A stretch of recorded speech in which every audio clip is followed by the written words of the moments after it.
We'll discuss about quality control of milk and milk products. When we talk about the quality is a desirable attribute in the product. So higher is the quality, better is the acceptance. So that is what is required by the public. When we talk in terms of food safety, all desirable attributes must be there within the product. In other words, the product must include or encompass all the quality attributes that the consumer desires. And control of such attributes is the quality control. And when it applies to the quality control is not one-time assessment. It is assessment of the entire supply chain. At various stages, we apply this. The quality, because we want to achieve the attributes that are desired by the consumers. We know the definition of milk. So the milk, the one which we refer is the market milk. The market milk should have a desired percentage of the fat and solid, which is not fat, SNF, and it should be free from cholesterol. If cholesterol is present in the milk, that is a undesirable attribute. And when we talk about fat and SNF, the product should conform to the label claims, because the price is fixed based on the label claims, which is, in other words, the nutrients contained in it. In other words, it is simply a composition. So the FDA has defined the milk as lacteal secretion, practically free from cholesterol, obtained by complete milking of one or multiple animals, which can be clarified, and the components can be adjusted, milk can be concentrated and even reconstituted. So this is what is the requirement. Milk does not mean the milk which is just obtained from a cow. Water can be evaporated. The powder can be reconstituted again. That's also a milk, and there should not be any distinction between this milk and that milk, provided it meets the quality requirements. So in chemical terms, milk is a very complex substance. Complex in the sense that fat is present in the form of emulsion. Protein is present in the form of colloid, because it is having the complex with mineral matter. That's why it forms a colloid. Lactose is present in the true solution. So this is the chemical nature of the milk. So when the composition is complex, so obviously maintenance of the quality becomes a very important task. See this composition of the milk. Raw milk, which is a mixed milk from different milking animals. So when you see, so 87% is the water, remaining is the milk solids. This solid can be divided into the fat, and which is the solid, which is not fat. And when it comes to the composition of the fat in various species, it is a characteristic of a species, characteristic of a breed, and it varies according to the nutritional status and production status of the animal. So also is the SNF.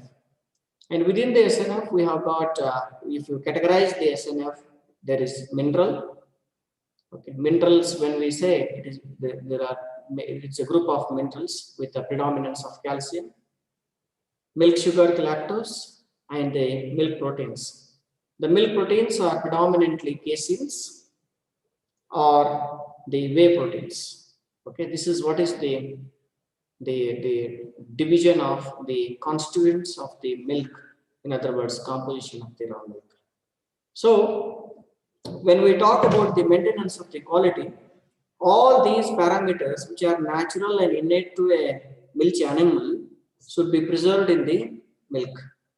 When we talk about the lactose, it should be a lactose which is secreted from the cow. Lactose is also available as a synthetic form in the market, So that lactose, if you incorporate into the milk and increase the SNF content, it is something unnatural. So it is the deviation in the maintenance of the quality. Likewise, the other components. Take the example of water. The milch animal itself draws some water and incorporates into the milk. If you extraneously add water, that is a quality concern. Okay, if a cow milk is watery, not an issue, because 87% of the milk is water.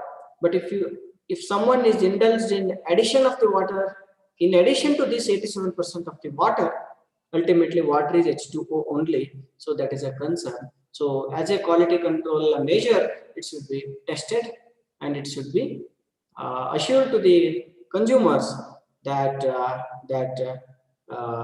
no extraneous water is added into that. Otherwise, that is an adulteration. Now the question arises many times: what if we concentrate the milk in the factory? That is permitted. But when you add the fresh water, the quality of that water should also have the desirable specified quality. Then only when these milk solids are mixed with additional water, the resultant milk should conform to the standards. That's also a part of quality control. So milk is rich in nutrients. So various species, they give the milk with a different diversified composition. Even within a cow, if you see, the different breeds of cow have been known to produce different milk with a bit varying concentration of the protein, fat, lactose, ash, and total salt, what we call it as. Okay, so just imagine a Holstein Friesian cow whose milk total solid content SNF is 12.16% total solids. Okay, total solids. Again, see this milk solids that includes fat and SNF together. Okay, 12.6%. Okay, if it is giving a Holstein Friesian 12.16% total solids, that is SNF and fat together, and it is giving around 7,360 liters of milk per lactation, it has to give about 895 kilograms of total solids per lactation. 895 kilograms. My weight is around 62 to 68 range. Okay, that's my weight. You just imagine how many times my weight. Okay, so if you calculate it per lactation with the weight of average weight of Holstein Friesian cow, 640 kg, that becomes 140% of the cow that is secreted in the milk as milk solids. Likewise, Jersey, some 170%. Okay, it may be some 10% this side or that side. On an average, 1.5 times their body weight, more than that even. So that much milk solids are secreted into the milk, and that we consume as food, milk food, to meet our nutritional requirements. That is why when such is the quantum of the nutrients that are being pumped by the cow into the udder and then it is secreted in the milk, so quality, this is more or less the same. Okay, a cow will not produce, hypothetically, milk having fat of less than 1% and protein of more than 5%, or lactose of more than 8% and ash 0. It is not possible. Cow, if at all, it has to give the milk, so it will give in more or less the same proportion these values when it comes to the both the water and milk solids. Composition remains same. However, within a lactation, there is a minor change. Soon after milking, the cow, that is the moment is parturited and started giving milk. This milk, if you compare with the milk which is at the tail end, there is some increase in the mineral content and all. That is not very much significant. Okay, otherwise this composition more or less remains same. And why I am talking when I am talking about the quality, so invariably 12.16% is constant. So that's what we expect as a quality control custodians. Okay. Then if you compare the cow milk with other species milk, the species milk also have got variations with respect to protein, fat, carbohydrate, energy. Okay, even within the some of the species, if you see the fatty acid composition and with protein composition, it is bit different. And with this raw milk, we produce large numbers of milk products. There are as many milk products. If you talk about India itself, as many families are there. The curd that we prepare, the type, the way in which we prepare in our home will be different from your home. The type of the sweet that we prepare, okay, in my, say for example, in our village will be different from your village, from my city to the other city. So if you simply go to Bangalore, Hyderabad, Chennai, Kolkata, Nagpur, Mumbai, just imagine wherever I am just saying some city name, you just understand. The Jaisalmer, the Jaipur, the Punjab, Ludhiana, then you go towards Kashmir, Srinagar, and then come to Delhi, and then go towards the UP cities. Okay, you can just imagine how many kinds of milk products. Okay, each say in Karnataka, Mysore Pak. Mysore Pak is very famous. Somewhere else, some rabdi is very famous. Somewhere else in Rajasthan, some other milk products are very famous. So there are a number of milk products. When there are n number of milk products, are there n number of milk quality attributes? The basic question. The answer is partly yes.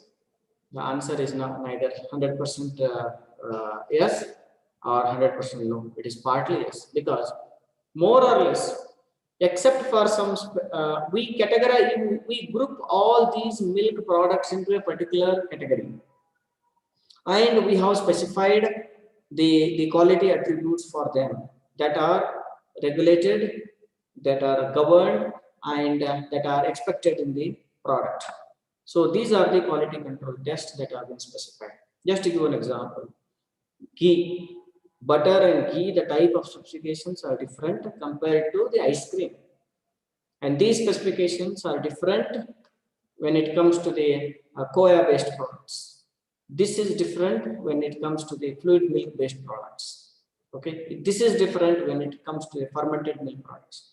This is different when it comes to the coagulated milk products. So, by and large, there are certain generalized quality attributes, and there are certain attributes which are very much specific to a product. Overrun in ice cream, okay, in butter, the fat percentage. Okay, these are all some of the examples. So before going to these quality attributes, let us understand. Okay, remember there is fluid milk and there are many milk products, and diversified milk products are existing in the market or they are traded.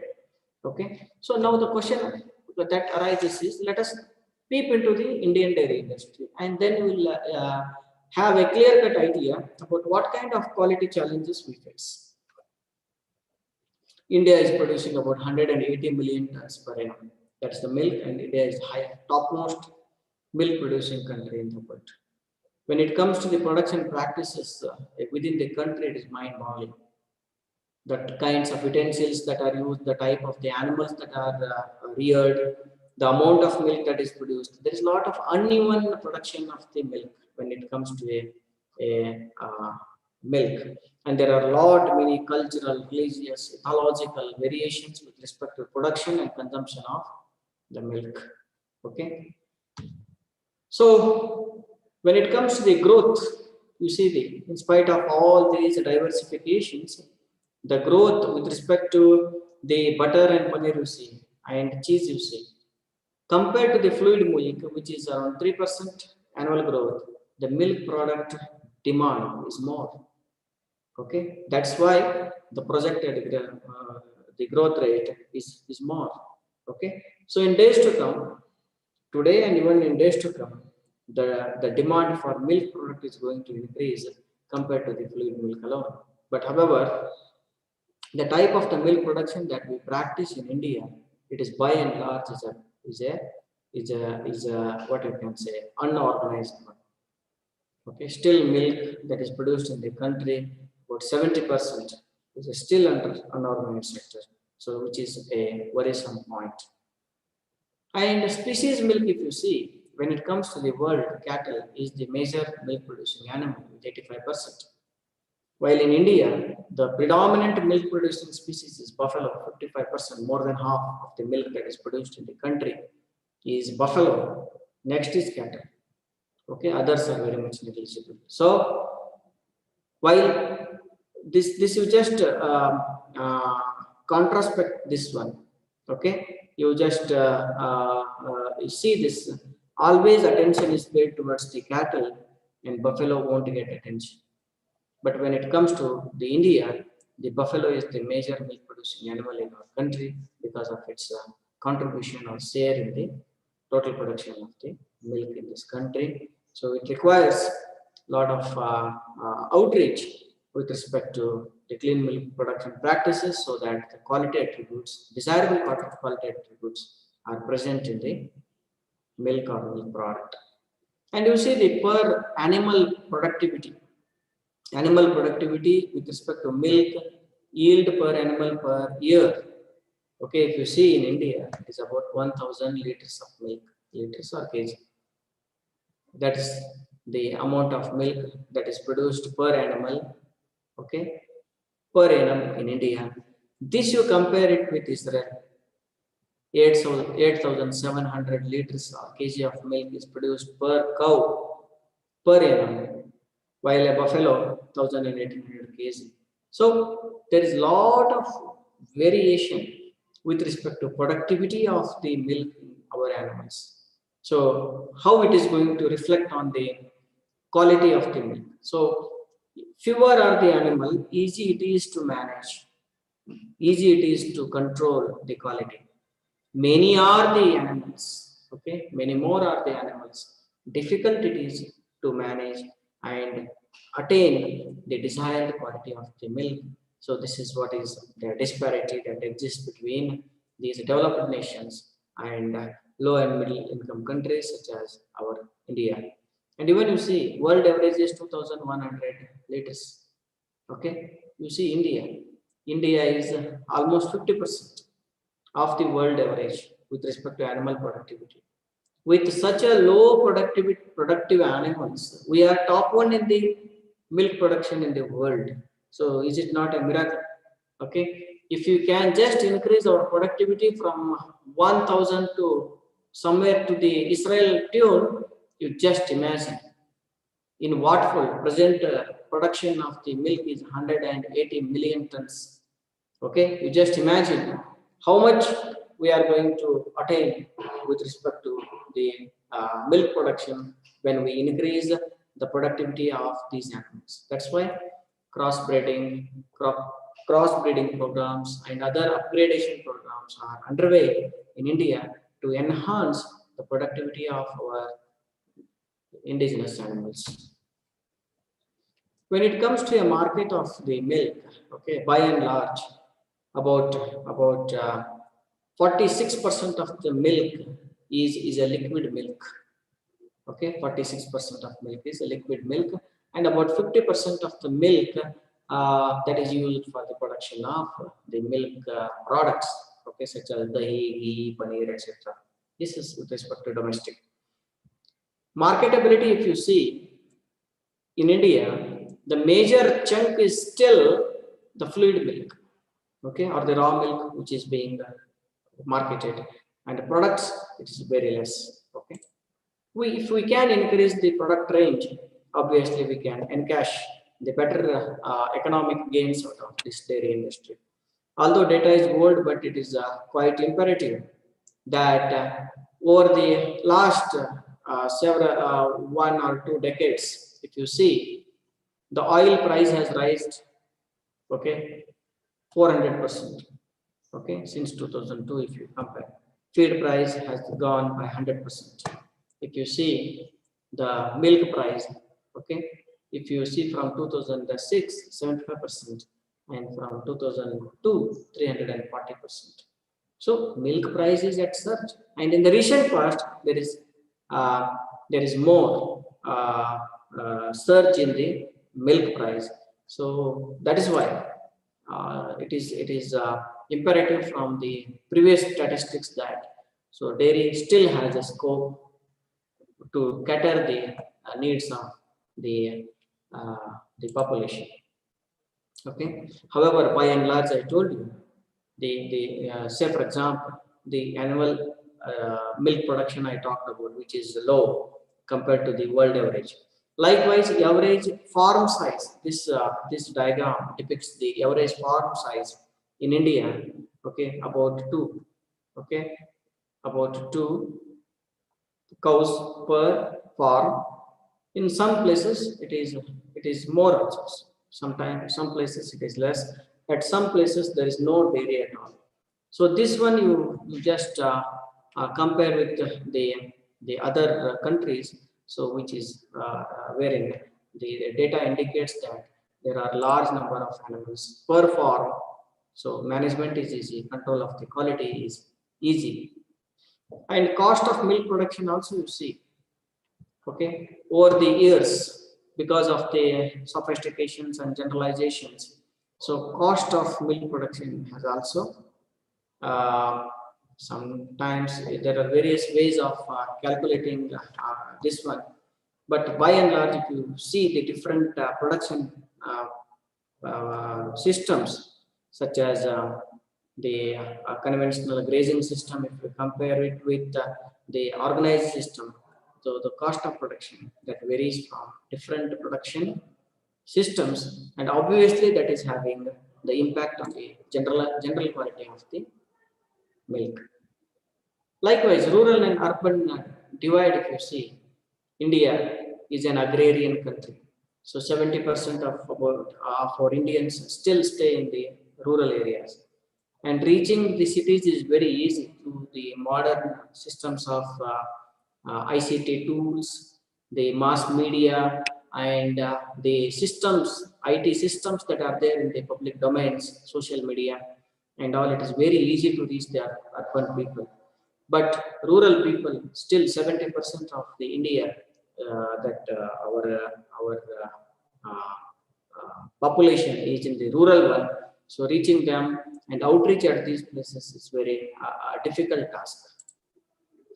So there are, because of the shrinking land, the occupation diversification, the youngsters they don't want to go to the villages and get involved in the dairying, and availability of feed has increased because of the uncertain monsoon, and people will be, especially the farmers, will be attracted to go towards the cash crops. So availability when it get decreased, obviously the demand increases. When demand increases, the prices goes up. Okay, so these are all some of the constraints that are associated with the typical Indian dairy industry. Okay, and as a result, so we have largest output, but with these low productive animals. However, there is a lot of scope for the value added products, as I talked in the initial slides. So there is a lot of demand, especially in the metros and cities. And after the introduction of these retailing chains, so the demand for the milk products has increased compared to the previous decades. Okay. And large number of milk products, both the indigenous and those that are required by the global market, they are available in the market. Okay, they are concentrated products, coagulated products, fermented products, and the products that can be produced by the phase inversion of the fat. These are all there in the market. Okay, this is the list you can see, and this is very much indicative list. Means only few examples have been given here. The list is, I think, it's very big. If I take a class, probably 1 hour is required only to name the products. That's what is the product range of the dairy products in India. So with these many large products, dairy still suffers from the major setbacks such as sustainability, because there are many issues associated with the sustainability of the dairy sector. Okay, what are the challenges? The number one challenge to the dairy sector is the quality control. Okay, there is a need for, although the quality assurance schemes are in place, but they are only to the larger players in the milk market. So still we need to increase this network of quality assurance to small and medium producers also.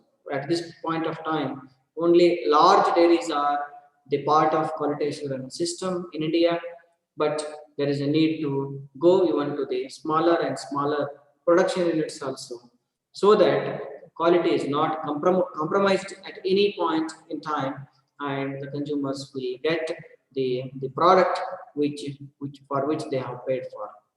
Then a lot of legal compliances also need to be adhered to. And when we talk about that one, the supply chain management becomes an important issue. And when it comes to the organic production and the conventional methods of production, so there is an increasing demand for the organic production. The quality control of the organic production is a bit different from the conventional production systems. The organic production systems should be having higher quality attributes than the routine products. Okay, why it is so? It is so because the consumers are demanding that.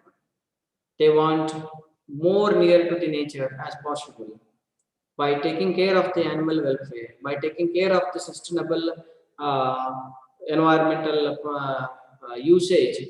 So they want to harvest the products and lead the better lives. This is what is the requirement of the modern day consumers. So in that perspective, the organic market is getting the unprecedented importance. And this is also possible due to the increase in the disposable income of the people also. People are having better employment opportunities, so better salaries, so they can buy better to live better. So that's why there is an increase in the organic production. So problem I talked about. The problem is that India, we have a lot of SPS problems, sanitary phytosanitary problems, because of the our production it is production from the masses than the developed world, wherein there is mass production. A single dairy produces thousands of liters of milk per day. Dairy means the animal farm.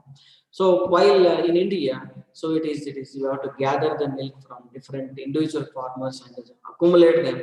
So you know this success story of Amul, and even similar patterns, the mother dairy. So now different states such as in Karnataka, we have Karnataka Milk Federation and all. They are struggling hard to keep the aspirations of the consumers, at the same time to bring about the smiles on the faces of the farmers. But it requires a lot of professionalization. So the such systems, if at all the quality has to be adhered, it should be kept away from the politics and the bureaucratic interferences. Our aim is to sustain the farmers' livelihoods also. At the same time, they meet the requirements or expectations of the consumers. So that this is the quality that brings the buffering action or balance between the consumer aspirations and the farmers' sentiments. In India, to enforce these quality requirements, we had earlier, before the introduction of the Food Safety and Standards Act in the year 2011. The Act was formed in the year 2006, but was implemented in August 2011. So until then, so many ministries used to handle the food. So many ministries, so many agencies, so many acts, so many rules. They were all handling these food related issues. So all of them were brought under one ambit. An authority was established by an act of parliament, that is the Food Safety and Standards Authority of India. So there was implementation of this Food Safety and Standards Act, and now it is one country, one act. And milk being the food, it is also it comes under FSSAI. So when it comes to the milk sector can be divided into, as I told you, organized, unorganized. And the second way of classifying this is the milk industry, which is under the government control, and other is in the private control.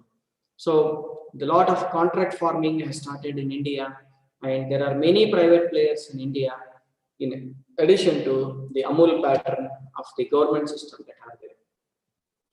As diversified the milk sector is in India, so diversified are the usages of the milk. Okay, so different usages in addition to the food. The milk is a celebration, it is a culture, it is there in our ethos, it is there in our customs. Okay, so all that when it comes to the management of the quality, so we have to meet the aspirations of every sector of the society as a food safety custodian.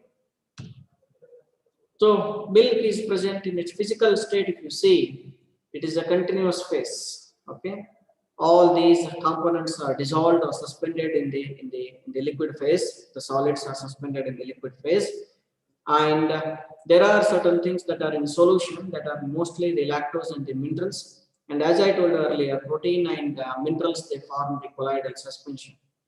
So fat is present as oil in fat emulsion. So all the phases are present in the milk, that the white liquid that you see is made up of all these physical and chemical properties. Milk has got certain acidity, okay, that we call it as a natural acidity. It is because of the acidic compounds in the presence of acidic compounds in the milk. However, milk is also having the microorganisms, most importantly the bacteria, and you cannot get rid of these bacteria even though you pasteurize the milk. So these bacterial action, there is attacking of the sugar, leading to formation of the lactic acid. So that's why there is formation of the acidity.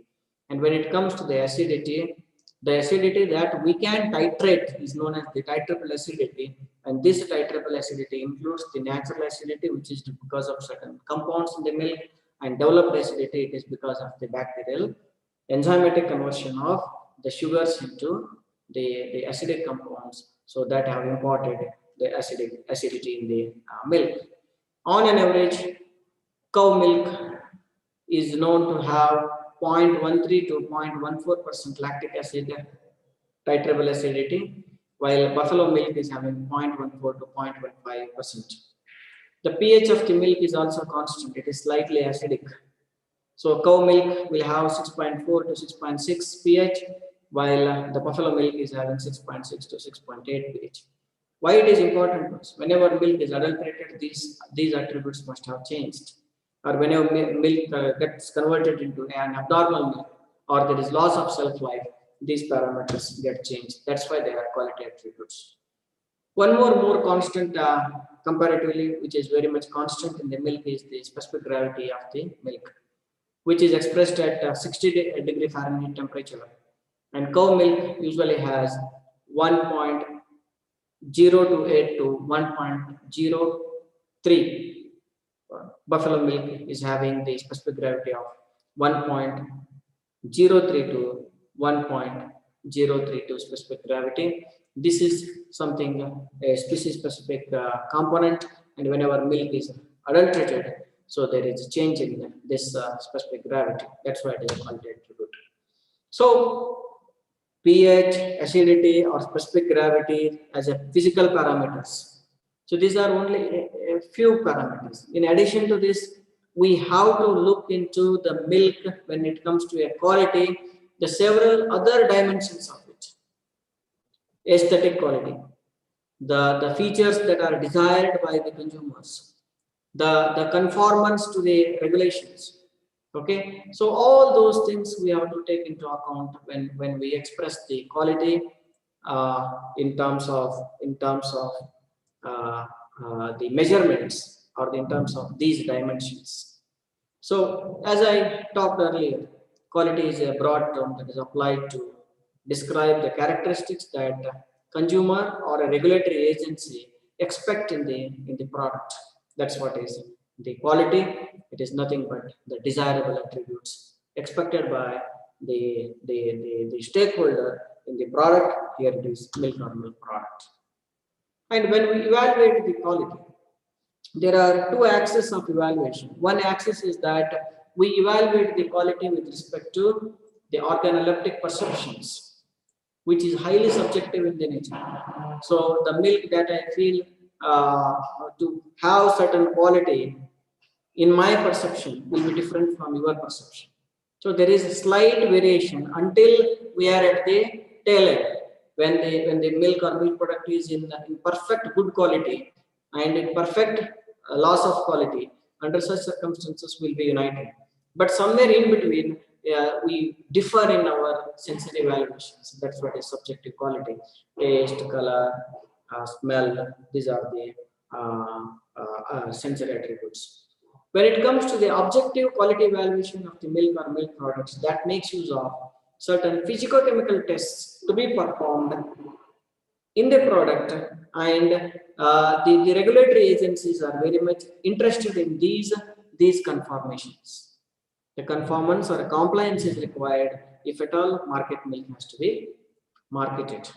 Okay, so at a greater level, we call it as total quality assurance or total quality management, and we have such systems starting from ISO 9000 to ISO 22000, in between ISO 14000.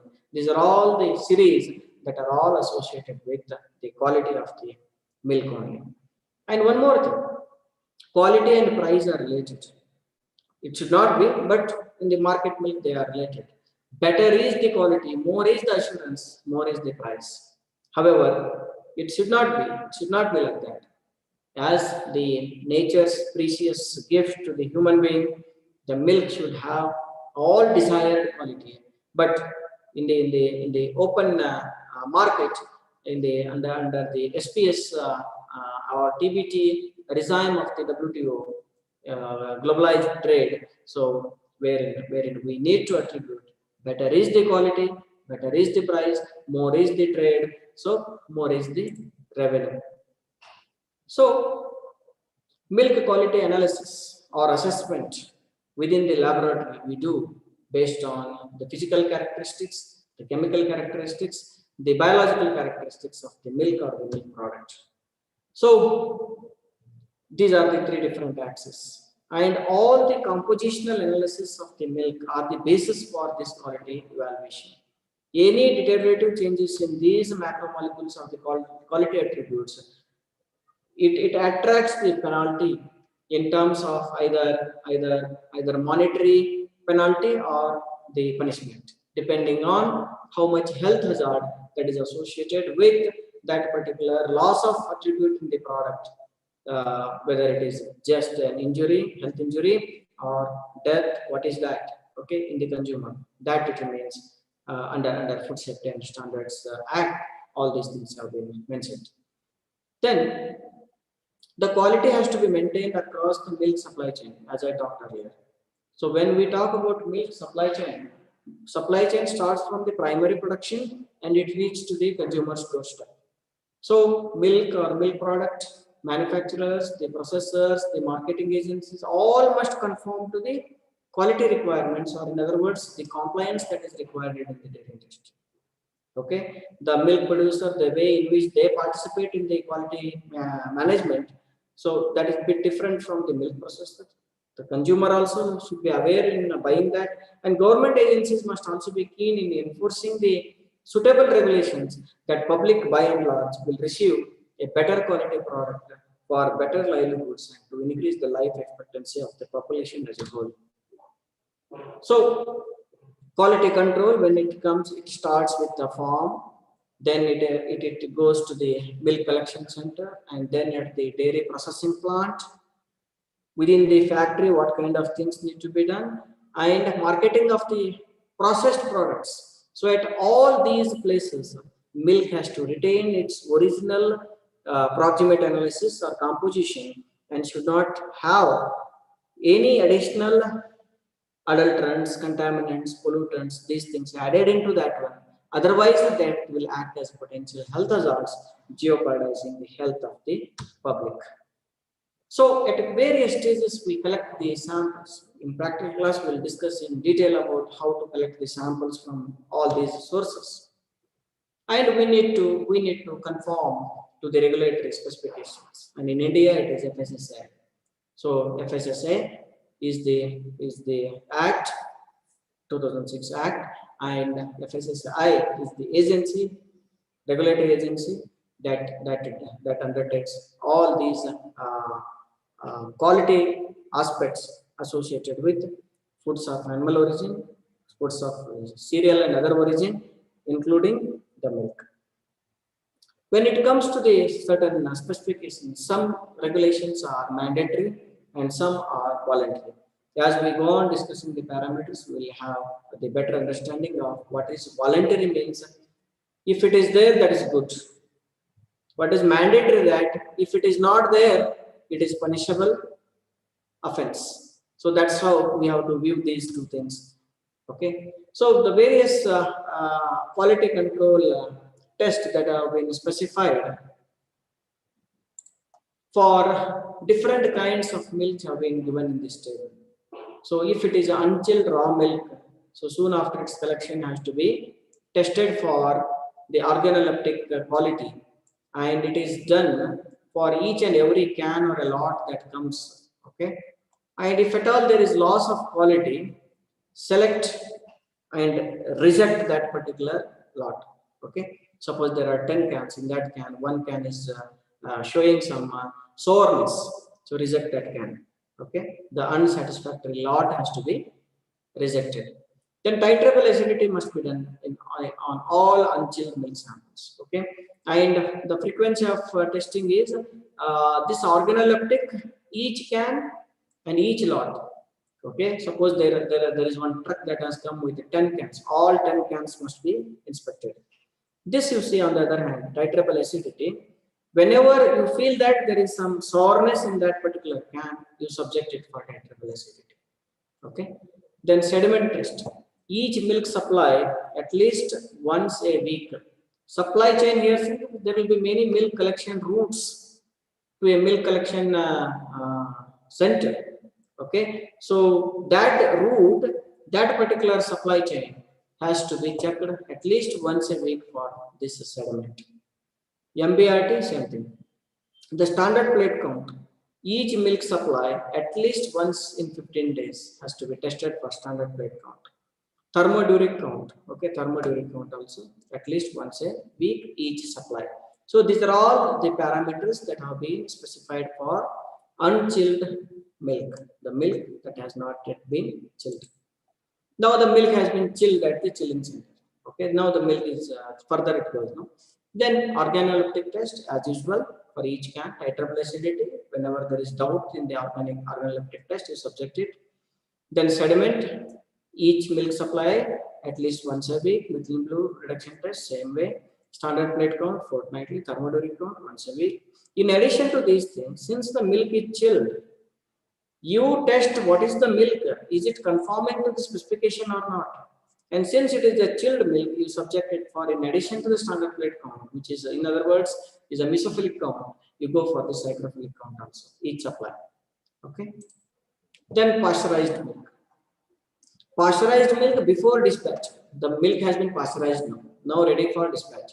Okay. Before dispatch, at least 3 samples, okay, of either pouches or bottles, or any, usually we use the polythenes, the permitted food grade polymer, and the second is the bottles for that. Bottle is becoming obsolete these days, and at times there are some PET bottles also. the pasteurized milk, but by and large it is only the bags, okay, the food grade plastic bags that are used for the pasteurized milk collection. So two samples can be selected at random. When you test this sample, you have to subject the sample to these 5 different tests. One is temperature.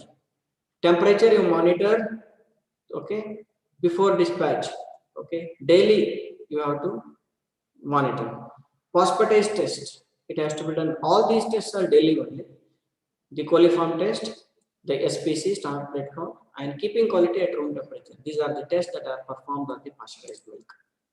The return milk. So pasteurized milk has gone for the retail selling. So some of the bottles or the packs have come back because there is no selling that day. Okay, usually it won't happen because initially what they do, they all take the orders from the different distributors. That much lot only they will dispatch from the factory. So there is no question of return milk at all. In Indian condition, especially, it is not there. Okay, so at times what happens, due to unavoidable circumstances, the milk returns to the factory. Okay, then whether the temperature was adhered to or not, temperature and phosphatase test has to be done on each lot of the return milk that has come, and there 1 or 2 samples from that lot have to be tested at random. Line testing. Okay, once in a fortnight you have to test the entire line that supplies. Okay, the stages that have been that need to be subjected for standard plate include the raw milk, freshly pasteurized milk, storage tank, bottle filler, the bottle of the milk before dispatch. All these things, they are tested for standard plate count. The other miscellaneous tests that could be done at the dairy processing plant are test for alkalinity or acidity of the detergent. It is to know the strength, because we are using the manual or CIP depending on the type of the device. So whether they are having all these alkalis and acids detergents that we are using, whether they are having a suitable concentration or not, that is a test. And we'll be using for chlorine for the sanitization purpose within the dairy plant. So whether the chlorine is having appropriate concentration or not. And we'll be testing the pasteurization unit using a thermograph, whether it is doing the required working efficiently at required time temperature combination or not. These are the things. Okay, the various kinds of physicochemical tests that are performed are, it's a list again: the organoleptic test, the sediment test, clot unveiling test, alcohol test, alcohol alizarin test, neutralizer test, test for detection of preservatives, large number of preservatives, adulterants, the neutralizers, specific gravity, titratable acidity. These are all the tests that are performed on the milk at milk collection center. In addition to this, fat, lactose, protein, casein, chloride, ash, total solids, SNF, stability, peroxide. These quality tests are performed as required. Okay, at the milk collection center. Need not be all test at a time, but depending on the requirement. Say for example, there is a complaint of hydrogen peroxide in the area, so you can subject it for that. One time you have detected some preservatives, some other preservatives, say for boric acid. Now you subject it for boric acid. So that is based on the intelligence. At a dairy plant, okay, the various process control that we need to do are the pasteurization, sterilization, using specified norms we have to undertake. In addition to this, routinely we have to perform certain tests such as fat, SNF, total solid, protein, lactose, acidity, phosphatase, test for sterilization, the sterility test, homogenization efficiency, creaming index, and this fat global estimation. These are all the tests that need to be done. The details of these tests we have practicals. That's why I'm not going into details of that. Okay, so for sterilized and flavored milk, we go for turbidity test, fat, SNF, for cream, fat, SNF, acidity, phosphatase, butter, moisture, curd, fat. These are the tests that are performed. Buttermilk, fat, SNF, acidity, ghee, moisture, buttermetric reading, fat, free fatty acid percentage, RM value, the Polanski value. So body test for the sesame oil. So these are the things that we do. For ice cream, we go for fat estimation. So likewise, for cheese, moisture, fat, pH, salt content, start plate count, coliform, aerobic spore count, anaerobic spore count we do. The milk powder, moisture, fat, total solids, solubility index, starch particles, the ash test, acidity, standard plate count, coliform, yeast and mold we do, beta, moisture and fat we do. Water that is used in the plant, we subject it for various parameters. There is a dedicated section on the water, we'll discuss then. The dried milk also we subject for the pathogen detection.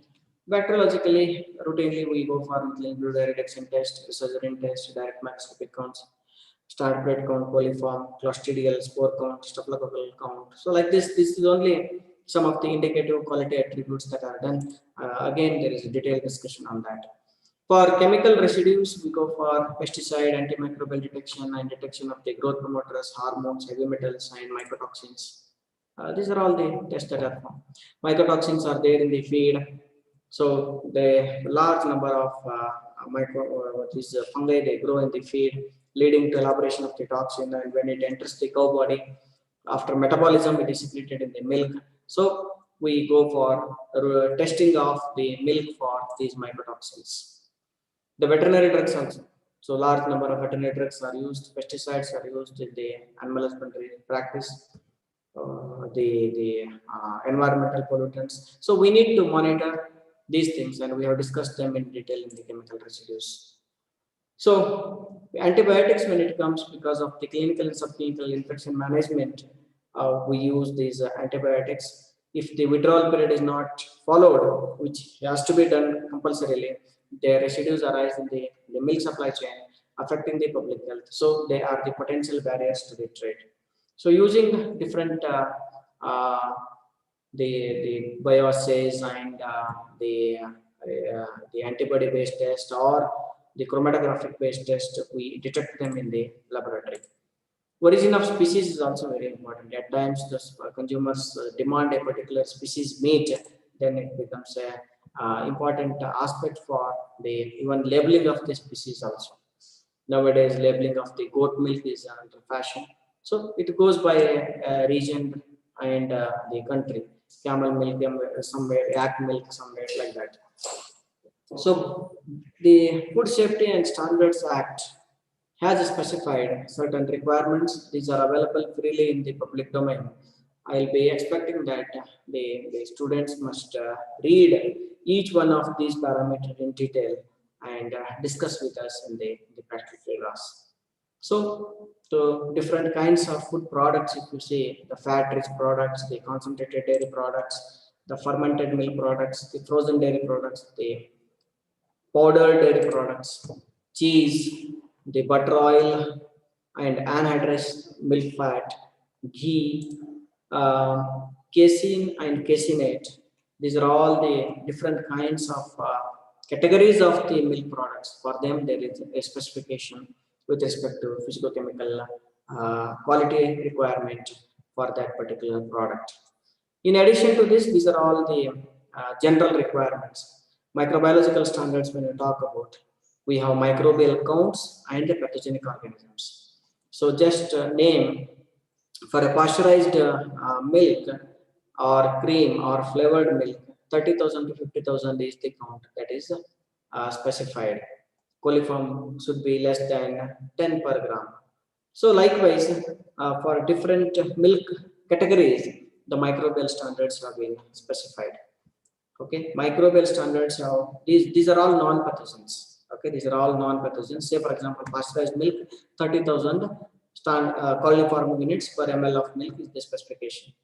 If it exceeds, that indicates there is inefficient pasteurization. That is the violation of the required specification for that pasteurized milk. Okay, that requires a serious attention. The pathological organisms that are associated with pathogenic organisms that are associated with the disease in the humans, they are either E. coli or Salmonella, Staphylococcus aureus, Clostridium perfringens, or Listeria monocytogenes. Okay, there have been specifications for them. So E. coli, for example, it should be absent. Either it should be absent per gram or per 10 gram. So depending on the product. Koa and chana or paneer, it is less than 10. For rest all, it is one more cheese. So rest all, it is absent in 1 gram. Okay, the number why it is so, we'll discuss that later. Salmonella, it should be absent in 25 grams of sample. The Staphylococcus aureus, this is the specification. Clostridium perfringens, so it should not be there. So if at all it is there, the limit has been specified. Listeria monocytogenes should not be there. So like this, the microbiological, physical, and chemical, the quality attributes that have been specified under Food Safety and Standards Act in India. So we need to comply with that. The second important aspect is the heavy metals and heavy metals. We call them as toxic metals. There is a specification. Again, if you go to the FSSAI website, you will get all these information. The pesticides also. The pesticides, there are antimicrobials and pesticides. Okay, there have been various specifications, so they need to comply with. The earlier, this is the antibiotic list, antimicrobials, and this is the pesticide list and their requirements. Okay, so as a quality control person in the laboratory, or as a quality enforcement officer, it is a duty of you veterinarians to see that the safe milk is given to the consumers, which is having all acceptable quality attributes. Okay. Agmark is one more agency that gives standards for the ghee, mostly the export kind of ghee. Okay, so there have been many attempts. Even milk should be free from even adulterants also, and there have been many attempts to develop the milk adulteration kits. Okay, one such attempt has been here, wherein various kinds of milk adulterants could be detected using the strips within seconds, and you can say that whether particular adulterant is present or absent. If it is present, that requires immediate action on that, which is punishable under the law, that is Food Safety and Standards Act 2006. So this is all about, in nutshell, about the quality requirements that are required